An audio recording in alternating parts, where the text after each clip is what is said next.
তারেক রহমান, লুৎফুজ্জামান বাবর এবং আলী আহসান মোহাম্মদ মুজাহিদ সহ ৩০ জনকে আসামি করে ২১ আগস্ট গ্রেনেড হামলা মামলার সম্পূরক চার্জশিট আদালতে দাখিল করেছে সিআইডি।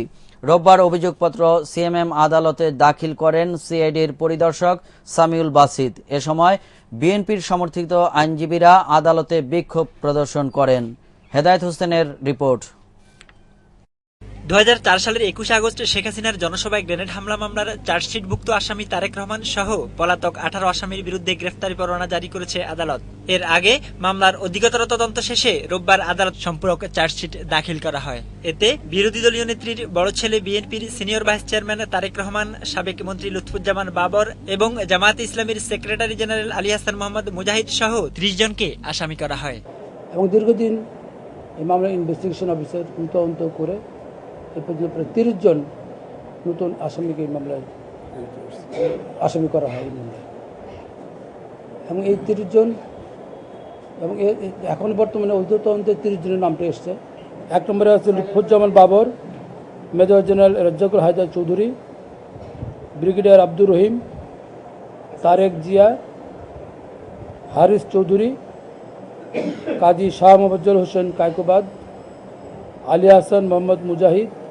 রাষ্ট্রপক্ষের আইনজীবীর অভিযোগ, তৎকালীন প্রশাসনের মদদেই এই হামলা ঘটেছে।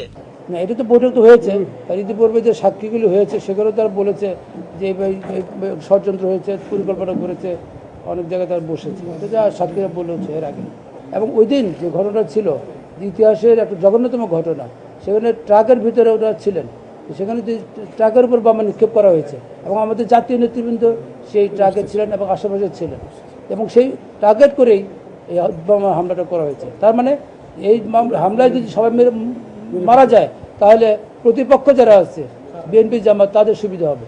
গ্রেনেড হামলা মামলায় সম্পূরক অভিযোগপত্রে নতুন ৩০ জন সহ মোট আসামি সংখ্যা দাঁড়ালো ৫২ জনে। রাষ্ট্রপক্ষের আবেদনে ২০০৯ সালের ৩ আগস্ট আদালত এই মামলার অধিকতর তদন্তের আদেশ দেয়। ২০০৪ সালে বঙ্গবন্ধু অ্যাভিনিউতে তৎকালীন বিরোধী দলীয় নেত্রী শেখ হাসিনার জনসভায় গ্রেনেড হামলায় ২৪ জন নিহত হয়। হেদায়েত হোসেন, ইসলামিক টেলিভিশন, ঢাকা। ধাওয়া পাল্টা ধাওয়া, ধরপাকড় ও প্রতিবাদ কর্মসূচির মধ্য দিয়ে রোববার রাজধানীতে পালিত হয় তেল, গ্যাস, বিদ্যুৎ, বন্দর ও জাতীয় সম্পদ রক্ষা কমিটির অর্ধদিবস হরতাল। হরতালে পিকেটিংকালে জাতীয় কমিটির প্রায় অর্ধশতাধিক নেতাকর্মীকে আটক করে পুলিশ। আরিফ আহমেদের রিপোর্ট।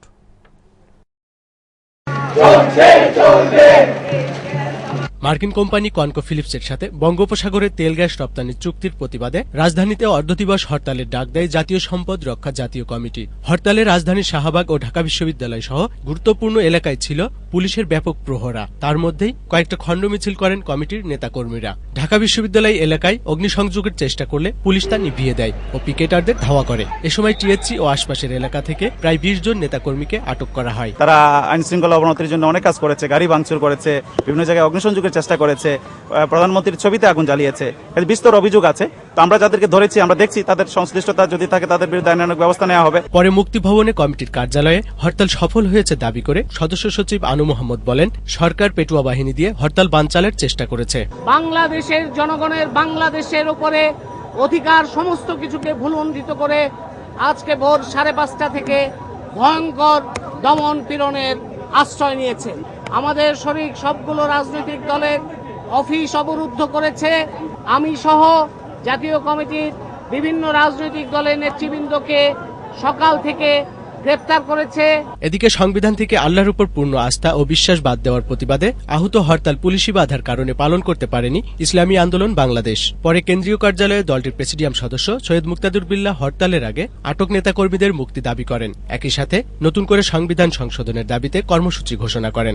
১০ই জুলাই দেশব্যাপী সকাল সন্ধ্যা আমরা হরতাল ডেকেছি। ৪-৫ জুলাই আমরা সারা বাংলাদেশে থানায় থানায় প্রতিবাদ সমাবেশ ও বিক্ষোভ মিছিল আমরা দিয়েছি এবং ৭-৮ জুলাই আমরা সারা বাংলাদেশের জেলায় জেলায় বিক্ষোভ মিছিল ও সমাবেশ আমরা আহ্বান করেছি।